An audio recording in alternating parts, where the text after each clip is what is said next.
An armored beast worth nearly $2 million United States dollars, built specifically for the scorched Australian desert, is suddenly crashing through the tropical waves of Southeast Asia. This is the Indonesia Bushmaster, a protected mobility vehicle that frontline commanders are actively pushing directly onto coastal beaches to execute a mission entirely different from its original design. As military tensions mount across contested maritime boundaries, light infantry forces garrisoned across separate littoral outposts are left completely exposed. Without a highly mobile, armored asset capable of traversing sandy coastlines, these isolated troop detachments risk becoming totally defenseless against integrated amphibious assault groups. Leading global defense analysts argue that, on paper, their only tactical salvation would be a rapid, decentralized land shield capable of absorbing initial frontline impacts. This tactical evolution forces a critical strategic question. Why would an island nation choose a 15,000-kilogram wheeled asset that cannot even swim to anchor its new coastal defense doctrine? Or is this instead a high-stakes operational gamble in a modern threat environment dominated by low-cost loitering munitions?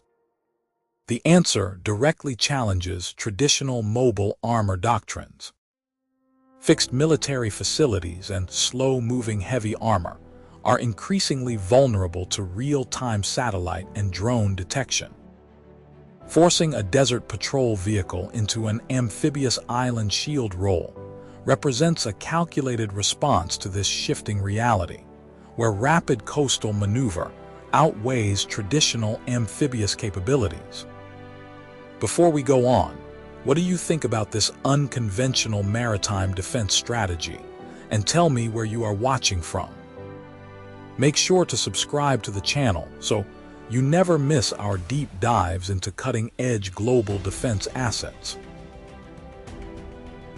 To understand why the Indonesian military is accepting such extreme physical compromises in 2026, we must look at the brutal geographical reality behind their current procurement crisis. Indonesia contains more than 17,000 islands, but the vast majority of transport infrastructure across these remote locations has a critical weight limit under 30,000 kilograms. This poses a massive logistical bottleneck. Deploying heavy main battle tanks like the Leopard 2A4, which weighs over 60,000 kilograms to frontline outposts, is completely impossible. If a sudden maritime incursion occurs, isolated light infantry detachments on distant islands are left dangerously vulnerable and defenseless without any heavy armor support. Building a domestic mine-resistant ambush-protected vehicle from scratch to solve this issue would require billions of United States dollars and decades of development time that the escalating situation around the Natuna Sea simply does not allow. While the state-owned defense company PT Pindad produces the NOAA 6x6 armored personnel carrier, it lacks the advanced blast protection needed for high-intensity combat zones. This is why utilizing the Australian vehicle became an urgent tactical necessity. However, forcing a vehicle designed for dry desert terrain into a maritime role reveals a glaring technical blind spot. The Bushmaster cannot swim. It lacks any water propulsion system and is entirely dependent on landing craft to reach the shoreline. Furthermore, operating in a tropical environment with humidity levels over 85% and severe salt spray creates a quiet but destructive threat. Without perfect maintenance by PT Pindad crews, salt corrosion will rapidly degrade the specialized steel and suspension system. This could easily render a $2 million asset completely useless if logistics break down, proving that this island shield strategy is a dangerous race against environmental decay. The engineering solution that transforms this vehicle into an island shield relies on its superior blast defense architecture and rapid coastal maneuver capabilities. Weighing 15,400 kilograms, when fully loaded, the Bushmaster utilizes a welded steel monocoque hull that meets standard military protection requirements.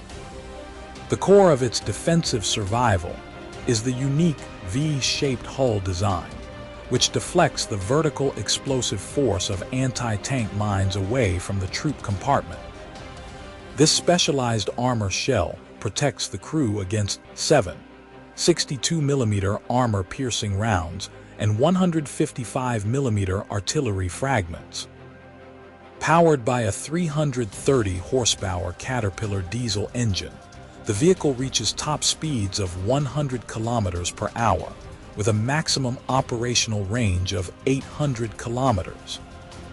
Its central tire inflation system automatically adjusts tire pressure, allowing the vehicle to traverse loose beach sand and muddy swamp terrain without bogging down. This mobility allows rapid reaction forces to quickly establish hidden ambush positions with shoulder-fired anti-tank and anti-aircraft missiles. Recent joint training operations like Exercise Karis Woomera have successfully validated this coastal defense integration. Looking ahead over the next 3 to 12 months, defense analysts note that Australia signed a $750 million Australian dollar contract in April 2026 to produce 268 next-generation Bushmasters. This massive manufacturing expansion secures a stable global supply chain of spare parts for Indonesia. Furthermore, state-owned contractor PT Pindad is currently preparing to integrate local counter-drone electronic jamming modules onto the vehicle roofs. These upcoming upgrades will create a network of mobile electronic warfare stations by late 2026. This deployment strategy will directly safeguard vital maritime checkpoints, such as the Sunda and Lombok straits, effectively disrupting the surveillance networks of foreign vessels navigating through Indonesian territory. This deployment capability has sparked a major strategic debate between two contrasting military doctrines in Southeast Asia. On one side, proponents of the pragmatic school of thought celebrate the inclusion of the Australian-designed armor.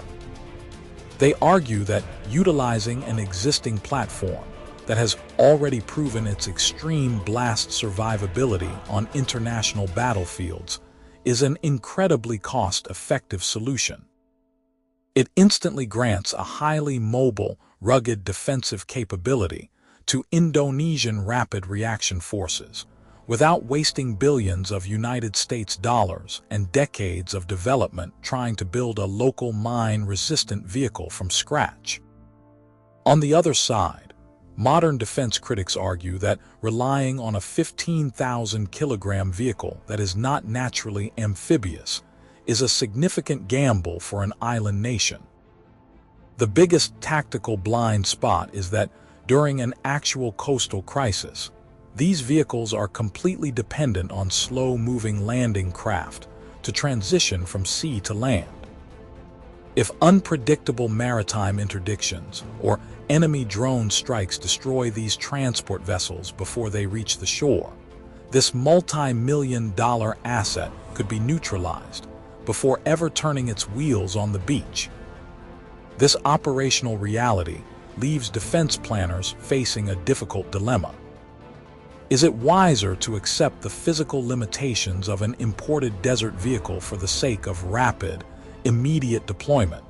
Or must modern militaries accept severe security gaps while spending decades funding local manufacturing for customized amphibious platforms?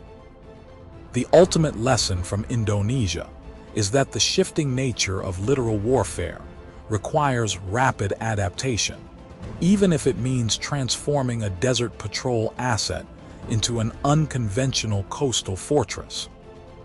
If you were a military commander tasking forces to protect strategic maritime checkpoints, would you trust your tactical survival to a heavily armored imported vehicle? Or would you demand an entirely sovereign, custom-built amphibious fleet? Leave your thoughts in the comments below.